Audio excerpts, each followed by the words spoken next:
चलिए देखते हैं आगे। तो कुछ क्वेश्चंस लिखे हुए बेटा मैंने यहाँ पर, तो पहले इन क्वेश्चंस को हम लोग डिस्कस कर लेते हैं, ठीक है। और ये वही क्वेश्चंस हैं which we have already discussed, जो टॉपिक हमने डिस्कस किए थे प्रीवियस क्लास में, उससे रिलेटेड टॉपिक्स हैं ये, ठीक है। मेरी आवाज आ रही है आपको? ओके ओके ओके, ठीक है। चलिए स्टार्ट करें। तो फर्स्ट क्वेश्चन देखें हम।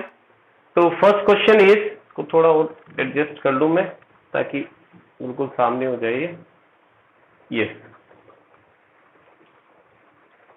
चलिए देखते हैं फर्स्ट क्वेश्चन। तो हमारा फर्स्ट क्वेश्चन है 18 gram glucose has been dissolve in 1 kilogram water. 18 gram glucose को आपने डिसॉल्व किया है 1 किलोग्राम वाटर में। तो पहले गिवन वैल्यूज जो है वो लिख लेते हैं हम यहाँ पर।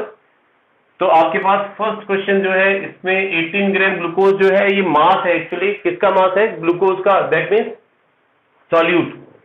तो इसे आप WB से रिप्रेजेंट कर रहे हैं, दैट इज 18 ग्राम।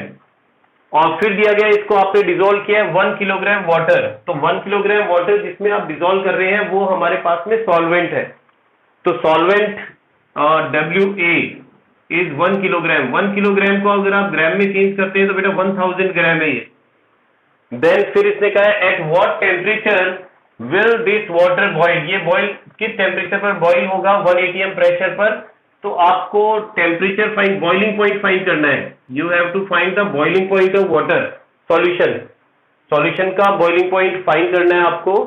और Kb की वैल्यू जो है वो यहाँ गिवन है। Kb इज एलिवेशन कांस्टेंट है और that is 0.52 kelvin KG mole inward, ठीक है। ये हमारे पास गिवन वैल्यू है। और ये जो 18 ग्राम है बेटा ये ग्लूकोज है, C6H12O6। तो अब हमें जो हमारे पास जो फॉर्मूला था, देखिए ध्यान करें कि हमने एलिवेशन ऑफ बॉइलिंग पॉइंट में एक फॉर्मूला पढ़ा था पिछले वीडियो के अंदर, और उसमें हमने ये पढ़ा था कि del TB equals to KB dot M। ये फॉर्मूला हमने देखा था। तो यहां इस फॉर्मूले में जो डेल TB है हमारे पास में, ये है एलिवेशन ऑफ बॉइलिंग पॉइंट। तो ध्यान रखना ये बॉइलिंग पॉइंट का एलिवेशन बताता है, जो मैंने आपको बताया था यहाँ पर। इसने जो पूछा है वो एलिवेशन नहीं पूछा है, इसने यहां पर पूछा है बॉइलिंग पॉइंट, ठीक है ना। What temperature will this water boil, ठीक है। ये वाटर किस टेम्परेचर पर बॉइल होगा, दैट मीन्स इसने बॉइलिंग पॉइंट पूछा है, एलिवेशन नहीं पूछा है। एलिवेशन को आप बॉइलिंग पॉइंट में ऐड करेंगे तो नए वाले सॉल्यूशन का बॉइलिंग पॉइंट आएगा। तो पहले हम डेल TB फाइंड करेंगे, और जब हम डेल TB फाइंड कर लेंगे तो फिर हम इसे ऐड करेंगे किसमें? T0B में, ठीक है ना। तो ये चीज आपको समझ में आ गई होगी कि ये बॉइलिंग पॉइंट ऑफ वाटर है, प्योर वाटर का बॉइलिंग पॉइंट है। और प्योर वाटर के बॉइलिंग पॉइंट के अंदर हम यहाँ पर ऐड करेंगे डेल TB, जो यहाँ फाइंड किया जाएगा। अब इसको फाइंड करने के लिए देखिए यहां पर M जो है वो मोलालिटी है। इसको एक बार थोड़ा एलोबरेट कर रहा हूं फॉर्मूले को मैं। Del TB equals to KB dot WB into 1000 divided by MB and multiplied by WA gram में। ये हमारे पास फॉर्मूला होता है डेल TB फाइंड करने का, और डेल TB है एलिवेशन ऑफ बॉइलिंग पॉइंट की, बॉइलिंग पॉइंट कितना बढ़ेगा। अब यहां पर वैल्यू पुट करें। देखिए KB की वैल्यू गिवन है आपके पास 0.52 मल्टीप्लाइड बाय WB जो है मास ऑफ सॉल्यूट है, ग्लूकोज का मास है 18 gram, multiplied by 1000 and then divided by MB जो है मोलर मास है सॉल्यूट का। तो सॉल्यूट का जो मोलर मास है इसको फाइंड करने के लिए आप क्या करेंगे? देखिए सॉल्यूट का मोलर मास यानी ग्लूकोज का मोलर मास है फिक्स 180 होता है, ठीक है ना। तो 180 कैलकुलेट करके हम फाइंड कर सकते हैं। तो 180 मैं यहां रख रहा हूं सॉल्यूट का मोलर मास, और WA जो है ये है सॉल्वेंट, और सॉल्वेंट हमारे पास वाटर है। तो वाटर का मास देखना है, तो वाटर हमारे पास 1 kg या 1000 ग्राम है, तो ये 1000 ग्राम है। अब इसको सॉल्व कर लेना है हमें। इसको अगर हम सॉल्व करते हैं तो देखिए 1000 से 1000 को कैंसिल कर दिया है मैंने। 18 को इससे अगर डिवाइड करता हूं तो 10 टाइम डिवाइड हो जाएगा, और आपके पास जो वैल्यू आएगी ये आएगी 10 और से और डिवाइड करें से 0.052, ठीक है, केल्विन। केल्विन के अंदर ये आ गया है हमारे पास में। तो अब ये जो आया है हमारे पास, ये ध्यान रखना, ये एलिवेशन ऑफ बॉइलिंग पॉइंट आया है। ये जो वैल्यू है हमारे पास, सॉरी, ये एलिवेशन ऑफ बॉइलिंग पॉइंट है। तो तो अब हमें बॉइलिंग पॉइंट फाइंड करना है, इतना टेम्परेचर इंक्रीज हो जाएगा, ठीक है। अब इसको हम ऐड करेंगे, और इसको किस में ऐड करेंगे, बॉइलिंग पॉइंट के अंदर ऐड करेंगे। बॉइलिंग पॉइंट हमारा है, देखो यहां फाइंड करेंगे से TB इक्वल्स टू, अब T नॉट भी क्या है, boiling point of pure water. तो ये होता है हमारे पास 373.15 केल्विन, और इसमें हमें ऐड करना है डेल टीबी की वैल्यू, और डेल टीबी हमने फाइंड किया है 0.052 केल्विन, ठीक है। इसको ऐड कर ले हम, तो इसको ऐड करने पर हमारे पास जो वाटर का नया बॉइलिंग पॉइंट आया है दैट इज 2 0 कैरी 1 2, और उसके बाद पॉइंट 3, एक सेकेंड दोबारा मैं ऐड कर ही देता हूं इसको। हमारे पास में 373.15 और ये है 052 पॉइंट में, और इसको ऐड कर देंगे तो 2 और 0 कैरी 1 2.373, तो ये आ जाएगा आपके पास 373.202 केल्विन, ठीक है। तो ये आपके पास में बॉइलिंग पॉइंट आ गया है, तो यानी थोड़ा सा बॉइलिंग पॉइंट यहां पर इंक्रीज हुआ है, ठीक है। तो ये हमारे पास में बॉइलिंग पॉइंट है किसका, जो सॉल्यूशन है उसका। ध्यान रखना, डेल टीबी से आपने कितना बॉइलिंग पॉइंट इंक्रीज हुआ पहले उसको कैलकुलेट किया, और जो इंक्रीज हुआ बॉइलिंग पॉइंट है उसको आपने उसके बॉइलिंग पॉइंट में, प्योर वाटर के बॉइलिंग पॉइंट में ऐड कर दिया, तो अब सॉल्यूशन के, नए सॉल्यूशन का बॉइलिंग पॉइंट ये हो जाएगा, ठीक है। बढ़िया क्वेश्चन है, इस तरह क्वेश्चन इसमें पूछे जाते हैं। अब मैं आ रहा हूं नेक्स्ट क्वेश्चन की तरफ, और क्वेश्चन नंबर 2 देखते हैं अपन जरा, ठीक है। देखिए क्वेश्चन नंबर 2, तो फर्स्ट क्वेश्चन रफ कर देता हूं मैं ताकि कंफ्यूजन नहीं रहे। यस, और इसको भी रफ कर दें।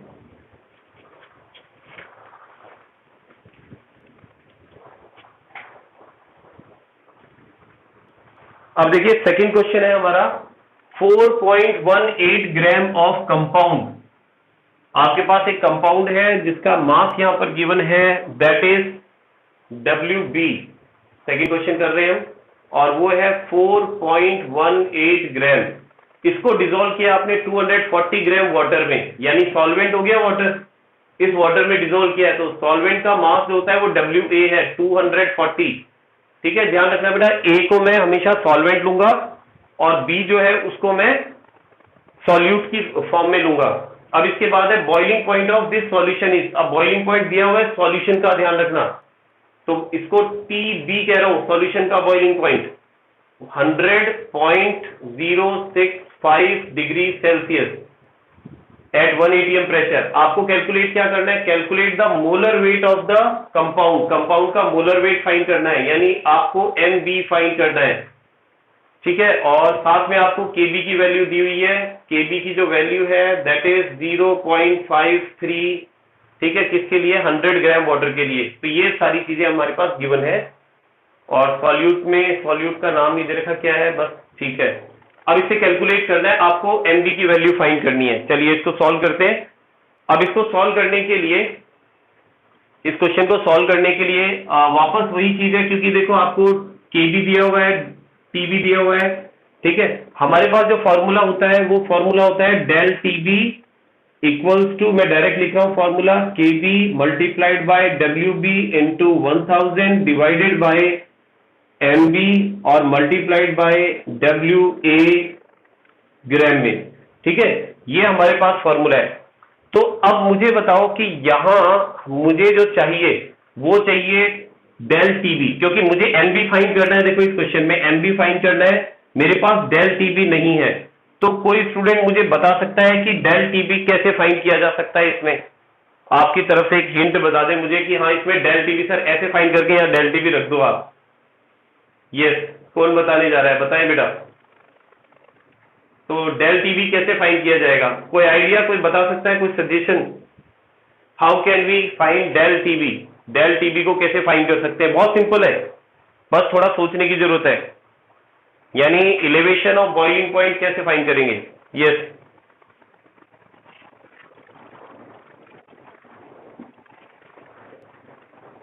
हाँ, तो डेल TB फिर कैसे फाइंड करें हम,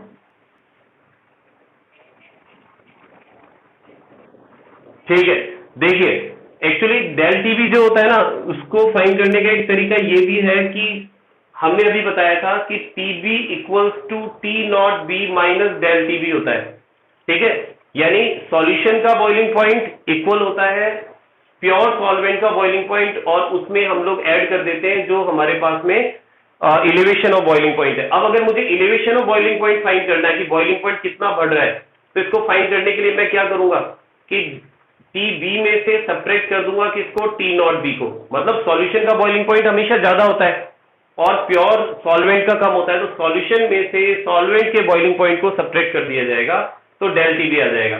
तो देखिए टी बी की वैल्यू जो है, ये सॉल्यूशन का बॉइलिंग पॉइंट है आपके पास 100.065 माइनस, और प्योर सॉल्वेंट कौन है यहाँ पर, वाटर है, और वाटर का बॉइलिंग पॉइंट डिग्री सेल्सियस में कितना होता है, 100। अगर मैं 100 को इसमें सब्ट्रैक्ट करता हूं तो 0.065 डिग्री सेल्सियस, और केल्विन में भी लिख सकते हो क्योंकि ये डिफरेंस है दोनों का, ठीक है।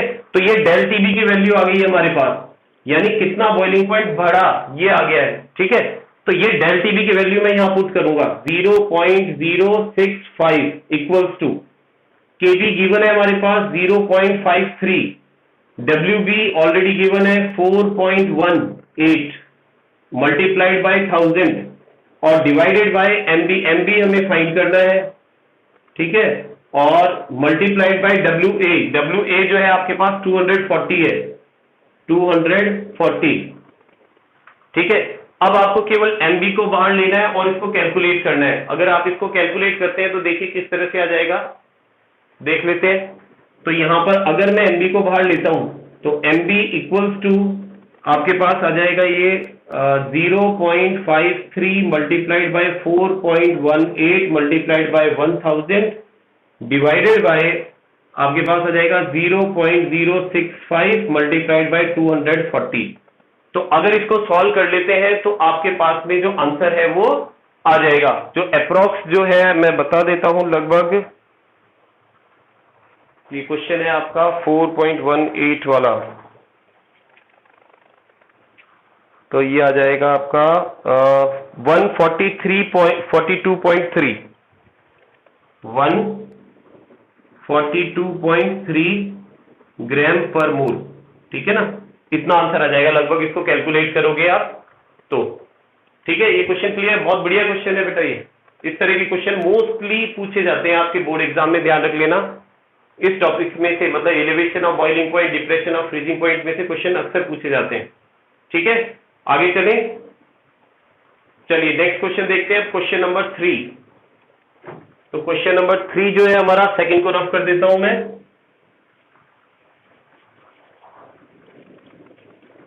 चलिए क्वेश्चन नंबर 3 देखते हैं। क्वेश्चन नंबर 3 है, a solution is made by dissolving 34.2 gram sugar.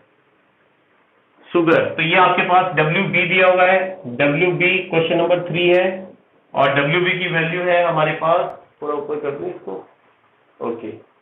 देखिए तो यहां आपको दिया हुआ है 34.2 ग्राम, और इसको आपने 1000 ग्राम वाटर में डिसॉल्व किया है, तो WA सॉल्वेंट जो है वो आपके पास 1000 ग्राम है। What will be the freezing point of this solution, solution का फ्रीजिंग पॉइंट क्या होगा, दैट मीन्स आपको TF फाइंड करना है, ठीक है। ध्यान रखना, डेल TF नहीं पूछा है इसने, TF पूछा है, सॉल्यूशन का फ्रीजिंग पॉइंट पूछा है, डिप्रेशन इन फ्रीजिंग पॉइंट नहीं पूछा है। और इफ द मोलर मास आपको दिया हुआ है यहाँ पर शुगर का, और मोलर मास है NB इक्वल्स टू 342, ये दिया हुआ है, और KF की वैल्यू भी गिवन है आपके पास, जो KF की वैल्यू है that is 1.86 kelvin kg mole inverse, ठीक है। तो ये सारी चीजें आपको दी हुई हैं। तो अब आपको यहां पूछा गया है कि आप फाइंड करें what will be the freezing point, ठीक है। सॉल्यूशन का फ्रीजिंग पॉइंट पूछा है इसने आपसे।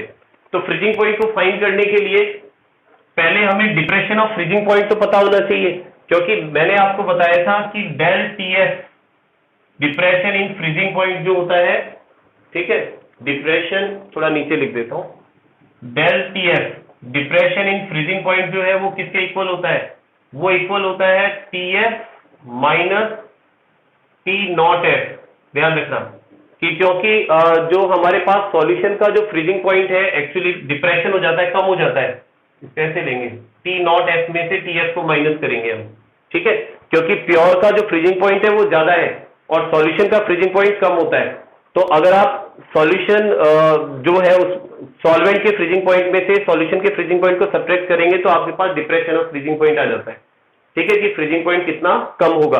तो पहले हमें क्या करना है, यहां पर पहले हमको कैलकुलेट करना है डेल टी एफ, फिर उसके बाद हम जो फ्रीजिंग पॉइंट है टी एफ उसको फाइंड कर लेंगे। तो यही कैलकुलेट कर लेते हैं अपन, यहां पर इसको रफ कर देता हूं मैं।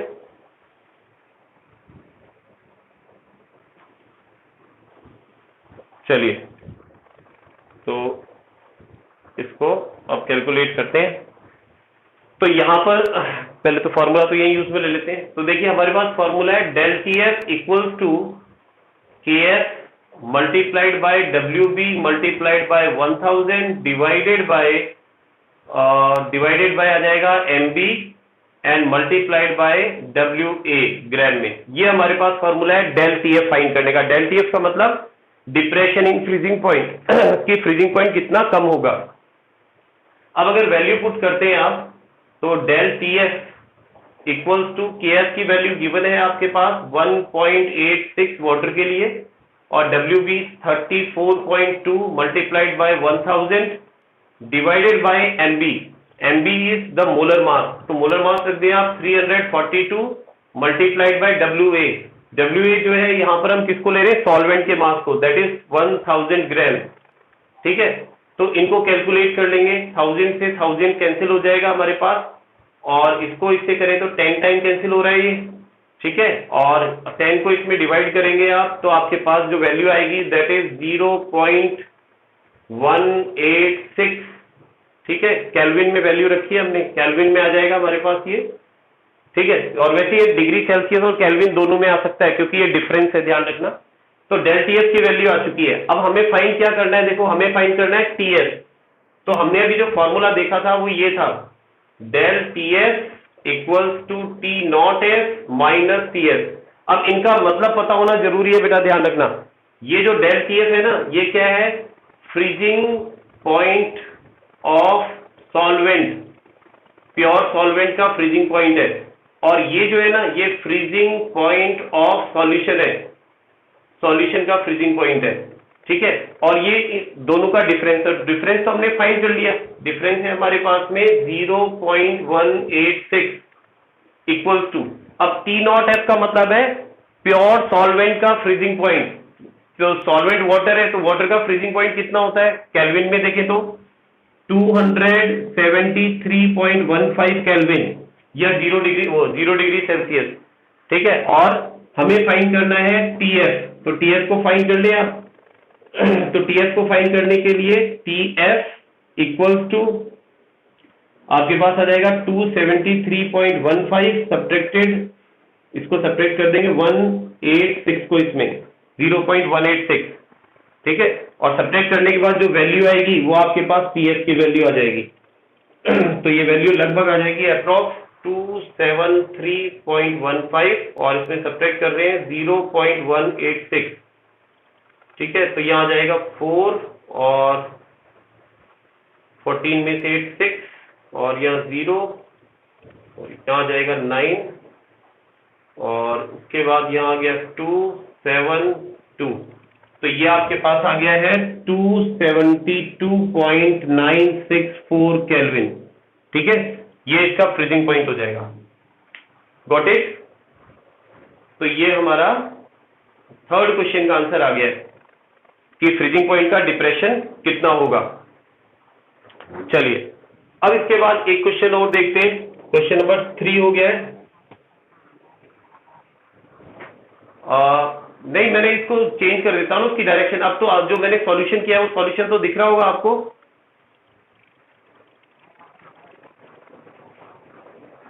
अच्छा अच्छा अच्छा, ओके ओके, मैं चीज वो चेंज कर दूंगा जब मैं बताऊंगा तो उसको। ओके ठीक है।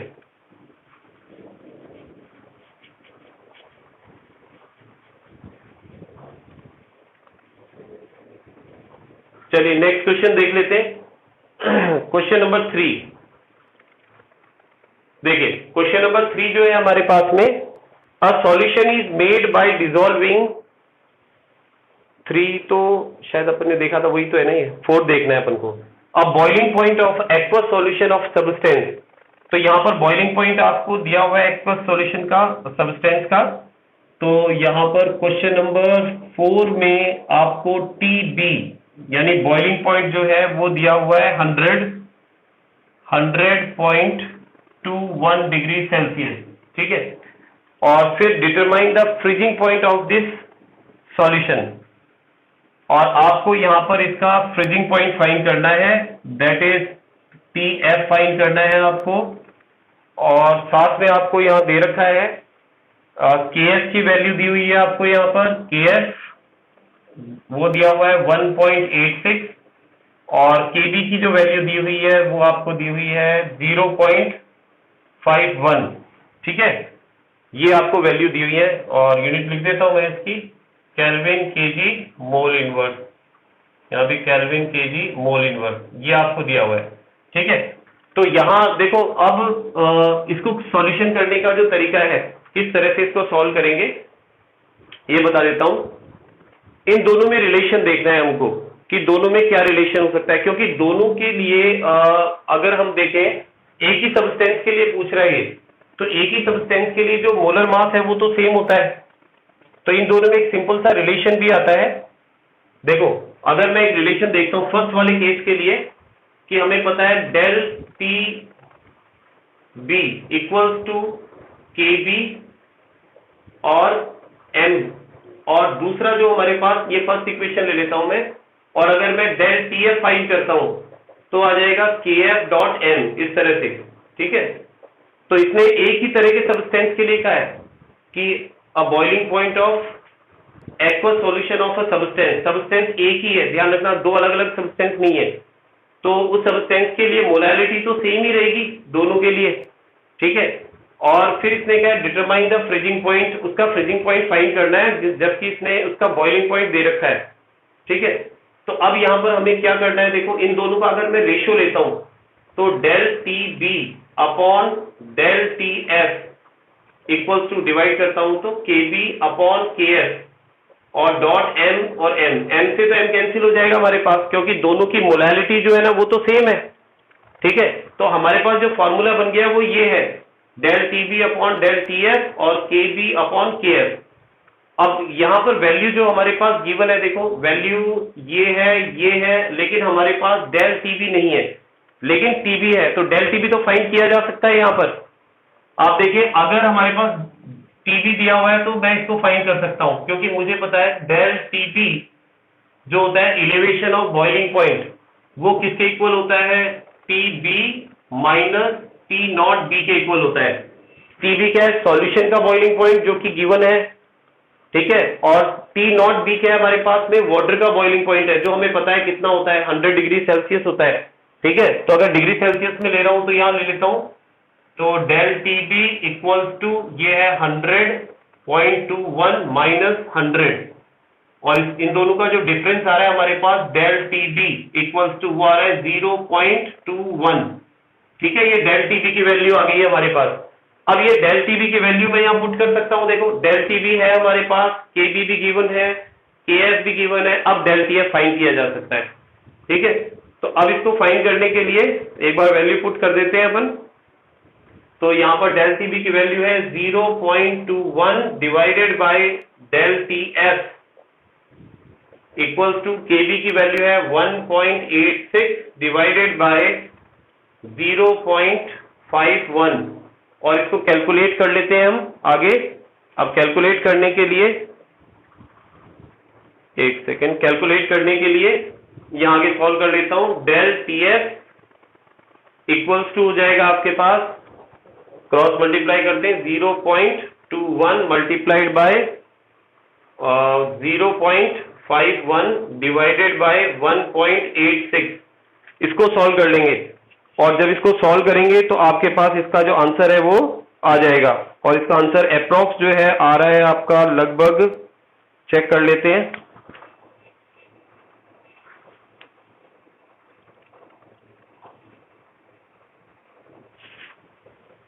ओके, तो ये आ रहा है आपका 0.766, ठीक है, और डिग्री सेल्सियस में आ रहा है। ये आपके पास में केल्विन में या डिग्री सेल्सियस दोनों में से कोई भी यूनिट लगा सकते हैं, ठीक है। तो ये अपने पास में क्या आया, ध्यान रखना, ये डिप्रेशन ऑफ फ्रीजिंग पॉइंट आया है। अब देखो इसने पूछा क्या है, इस क्वेश्चन में इसने पूछा है यहाँ पर डिटरमाइन द फ्रीजिंग पॉइंट, ठीक है, फ्रीजिंग पॉइंट फाइंड करना है। ये हमारे पास डिप्रेशन इन फ्रीजिंग पॉइंट आया है, ये आया है कि कितना फ्रीजिंग पॉइंट घटेगा, लेकिन ये नहीं आया कि फ्रीजिंग पॉइंट कितना होगा। तो डिप्रेशन फाइंड करने के लिए क्या करें, देखो depression of freezing point find करने के लिए क्या करें, T F equals to T nought F में से इसको सब्ट्रैक्ट कर देते हैं, ठीक है। प्योर जो सॉल्वेंट होता है उसका फ्रीजिंग पॉइंट और माइनस में जो डिप्रेशन हुआ है फ्रीजिंग पॉइंट में वो, तो प्योर का फ्रीजिंग पॉइंट कितना होता है 100 डिग्री सेल्सियस, और उसमें से कितना, सॉरी 0 डिग्री सेल्सियस, ठीक है, 0.0 डिग्री सेल्सियस होता है, और उसमें से आपको माइनस करना है 0.766 डिग्री सेल्सियस, और जब इसको सब्ट्रैक्ट करेंगे तो माइनस में आ जाएगा ये, तो माइनस में 0.766 डिग्री सेल्सियस आंसर आ जाएगा। और अगर केल्विन में इसको फाइंड करना है तो 273.115 में इसको सब्ट्रैक्ट कर देंगे, ठीक है, ये आ जाएगा अपना इसका आंसर। तो ये हो गया अपना क्वेश्चन नंबर 4। अब इसको रफ कर रहा हूं मैं, और क्वेश्चन नंबर 5, क्वेश्चन नंबर 5 जो है, देखते हैं क्वेश्चन नंबर 5। थोड़ा सा इसके बारे में बता दूं एक बार मैं, क्वेश्चन नंबर 5 करवाने से पहले आपको, ये ऑस्मेटिक प्रेशर से रिलेटेड है, ऑस्मेटिक प्रेशर से रिलेटेड है, और एक बार समझ लें फिर अपन इस क्वेश्चन को करते हैं, क्वेश्चन नंबर 5 को, ठीक है। जो क्वेश्चन नंबर 5 है, ये आपका क्वेश्चन नंबर 5 लिखा हुआ है यहाँ पर, और इसको थोड़ा डाउन कर देता हूं, यस, देखिए, और क्वेश्चन नंबर 5 में दिया हुआ है calculate the osmotic pressure of m/10 urea solution. तो ऑस्मेटिक प्रेशर फाइंड करना है, तो ऑस्मेटिक प्रेशर फाइंड करने के लिए इसका जो फॉर्मूला है एक बार उसको थोड़ा सा ड्राइव कर लेते हैं, मैं बता देता हूं। देखिए समझना इस चीज को, हम बात करें ऑस्मेटिक प्रेशर की।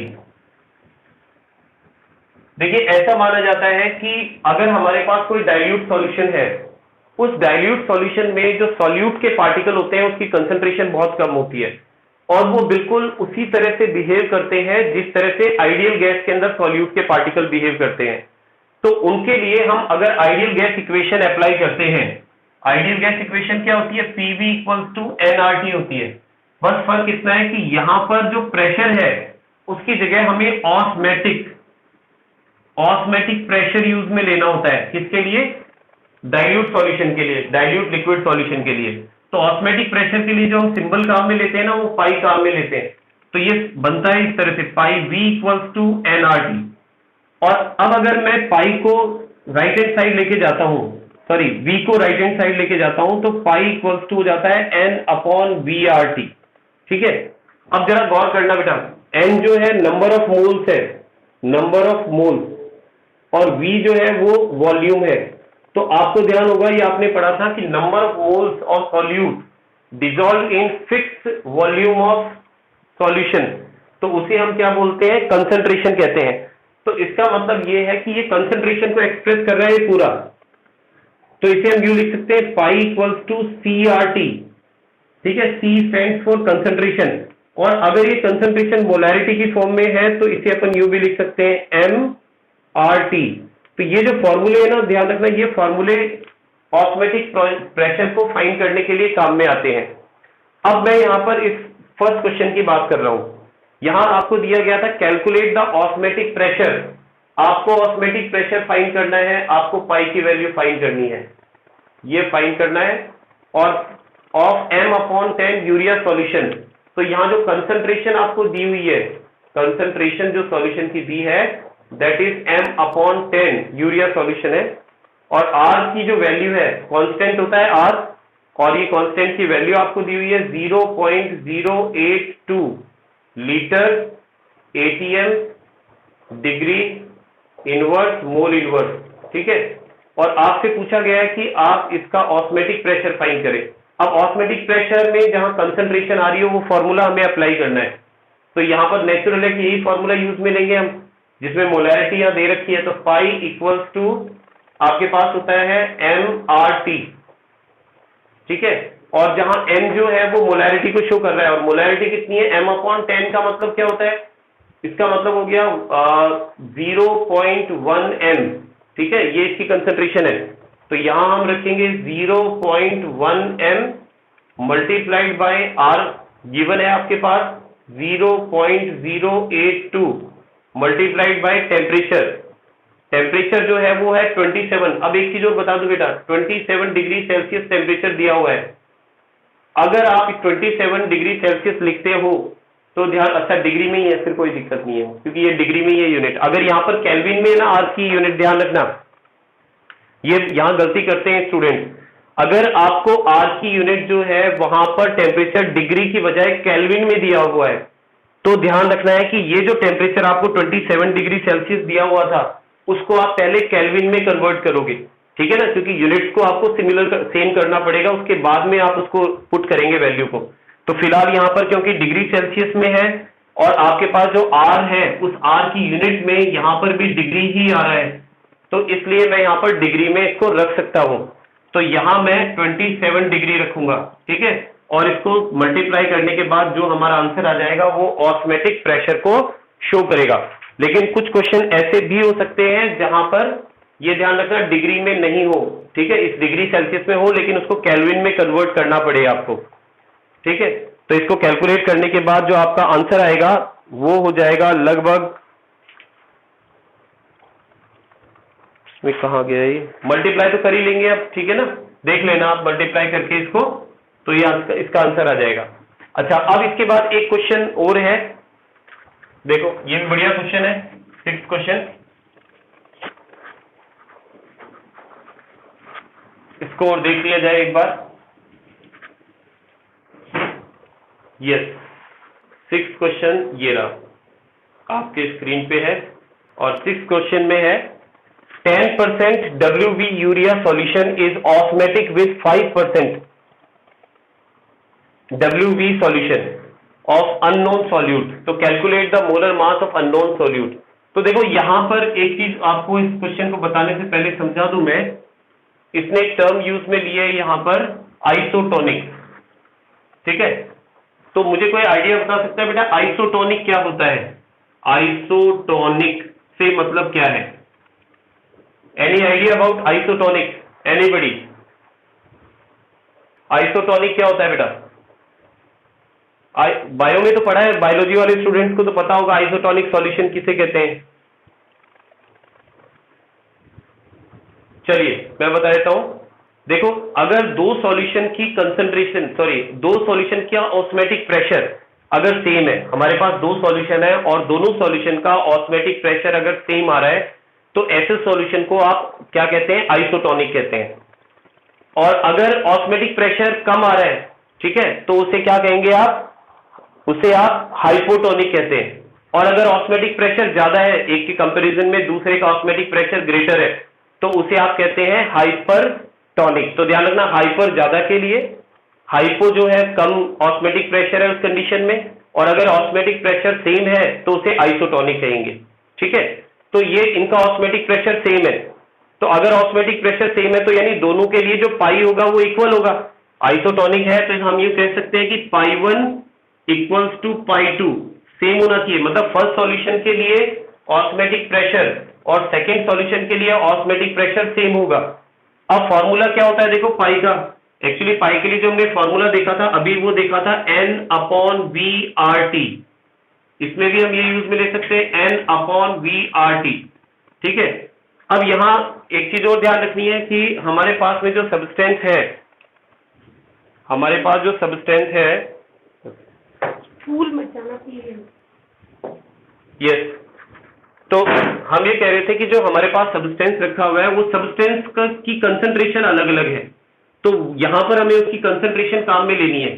तो एक थोड़ा सा हमें इसमें चेंज करना पड़ेगा कि जो आपके पास नंबर ऑफ मोल्स है ना, इन नंबर ऑफ मोल्स को आपको मास में कन्वर्ट करना पड़ेगा। तो हमें पता है नंबर ऑफ मोल्स जो होते हैं वो given mass divided by molar mass होते हैं।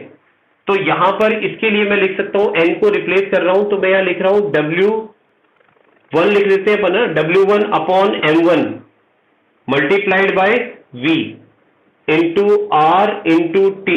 ठीक है, इस तरह से रख रहा हूं मैं, और यहां इसका वॉल्यूम जो है ना, मैं इसको V1 ले रहा हूं। तो ध्यान रखना, ये फर्स्ट वाले केस के लिए हो गया, इसका मास M1 है, ठीक है, मोलर मास M1, ये W1 मास है, M1 मोलर मास है, V1 इसका वॉल्यूम है, और टेम्परेचर तो सेम रहेगा दोनों सॉल्यूशन का, क्योंकि सेम टेम्परेचर पर देख रहे हैं अपन इसे। और सेकंड केस के लिए अपन क्या लिखेंगे, W2 upon M2 into V2 into R into T।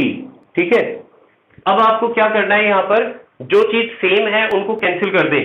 R से R कैंसिल कर दिया, T से T कैंसिल कर दिया, क्योंकि सेम टेम्परेचर पर, ठीक है, और दोनों का जो R की वैल्यू है, कांस्टेंट है, वो सेम होगा। अब जो हमारे पास फॉर्मूला बन रहा है, तो ये फॉर्मूला इस तरह से बन रहा है, W1 upon M1 into V1 equals to W2 upon M2 into V2। ठीक है, तो ध्यान रखना, ये π1 के लिए है और ये π2 के लिए, मतलब जिसका फर्स्ट वाले के ऑस्मोटिक प्रेशर के लिए और सेकंड वाले के ऑस्मोटिक प्रेशर के लिए। अब जो चीजें गिवन है वो हमें लिखनी है। अब गिवन भी आपको इसमें निकालना पड़ेगा कि गिवन क्या है। देखो, समझना जरा ध्यान से, यहां आपको दिया हुआ है 10% सॉल्यूशन है, 10% WV है, तो इसका मतलब आपको पता है कि कोई भी चीज अगर 10% है, इसका मतलब 100 पार्ट में से 10 पार्ट है उसके। ठीक है, अगर मैं पूरे सॉल्यूशन को ऐसा मानता हूं कि वो 100 ml है, तो 100 ml में जो है हमारे पास में जो सॉल्यूट होगा वो 10 ग्राम होगा। तो इसका मतलब ये है कि 10 ग्राम आपके पास इसमें W है, ठीक है, और V जो है ना वॉल्यूम, वो आपके पास 100 ml है। ठीक है, 100 ml में 10 ग्राम डिजोल्व है।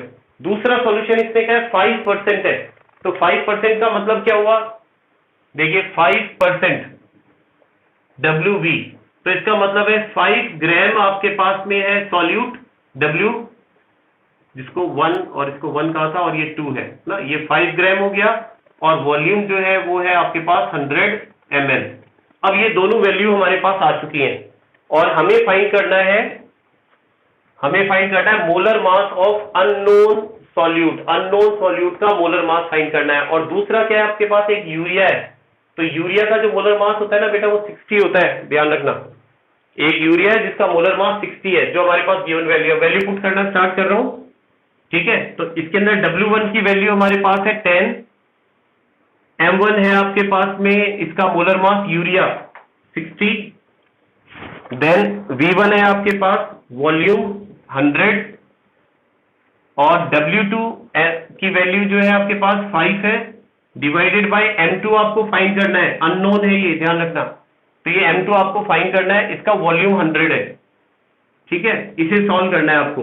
तो 100 से तो 100 कैंसिल कर दिया आपने, और अब M2 को फाइंड करने के लिए आपने 5 इंटू 60 डिवाइडेड बाय 10, 6 ये कैंसिल हो गया इससे, तो M2 की वैल्यू आपके पास में आ गई है 30।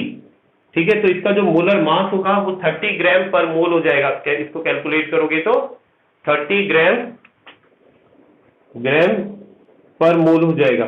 ठीक है, तो ये भी बढ़िया क्वेश्चन था। इस तरह के क्वेश्चन पूछ लिए जाते हैं कि जिनके ऑस्मोटिक प्रेशर सेम हो, ठीक है, उन्हें किस तरह से सॉल्व करें।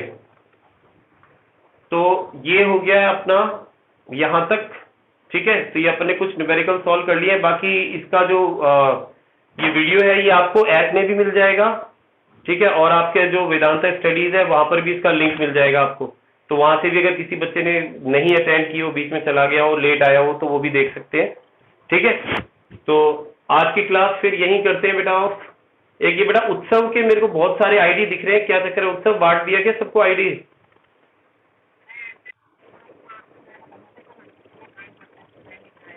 अच्छा अच्छा, नहीं तो आपने आपके फोन में क्या है, जैसे हो सकता है कि 2 सिम हो, तो कभी आप किसी एक सिम से लॉगिन किया हो, किसी दिन दूसरी सिम से किया हो, तो उस चक्कर में कई बार 2 आईडी बन जाती। तो